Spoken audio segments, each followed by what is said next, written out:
Hey everybody, Dustin Thompson, Chapter Director for the Sierra Club Delaware chapter, here again continuing on our video series about large load tariffs.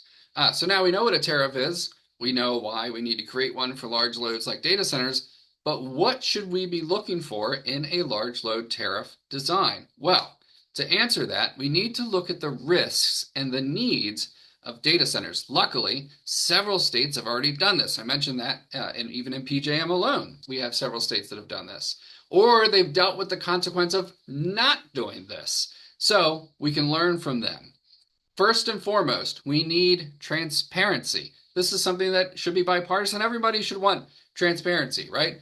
Too many states and too many utilities have had secret deals with data center developers. They sign non-disclosure agreements or NDAs, which makes it so the public will never know what the utility agreed to and how that's going to impact other customers. That should be absolutely prohibited in Delaware.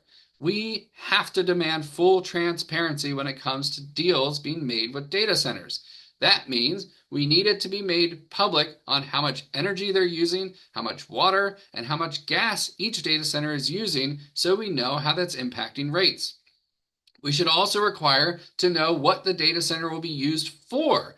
Why? Because what the data center is used for is going to greatly impact their energy use and their ability to be flexible, meaning go offline, when the grid is stressed out. And that flexibility makes a big difference for you and me. We should also know each project is a real project.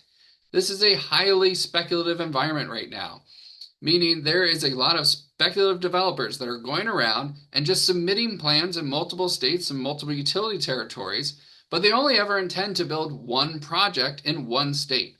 Now that can really screw up Delmarva's load forecast and how much energy they're contracting for, how much money they're investing into power plants and investments, and all of these other things, transmission lines and all these other things. And if a data center decides, oh, well, I got this one approved over here in this other state first, so I'm going to go there, we could be on the hook for those costs. So transparency is key, and data center developers hate it, which is even more reason to make sure it happens. So second, we need a tariff that's protective of Delaware families and businesses. Right now, data centers are being built as if there is no tomorrow, but there is a tomorrow. And the tomorrow, that technology may look very different. The lifespan of a data center at the scales that we're talking about is completely unknown. But what we do know is that the technology for the data centers is rapidly changing. The computer parts for these data centers from 3 years ago are not nearly as powerful as the ones that we use today, and that's likely to be even more true 3 years from now. That means we could be building a lot of infrastructure, power plants, transmission lines, buildings, etc., that are not going to be needed 5 years from now. But those investments take years, usually decades, to fully pay off. And when we stop using something before it's paid off, those investments are called stranded assets. You'll hear that term a lot when we talk about data centers. That is why we need to make sure that the tariff protects us, residential customers and other businesses, from stranded assets.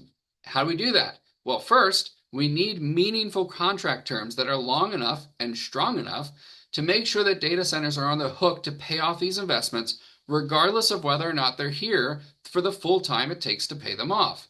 This can be done by having longer contract terms, 15 to 25 years, early exit fees if they break their contract early, or requiring direct investments by data centers to build their own infrastructure and their own power.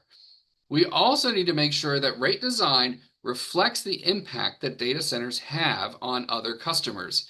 Even with the best protections in place, as I said in my first video series, tariffs are one tool and they're not a silver bullet. There are going to be regional and unpredictable impacts from this large, volatile industry.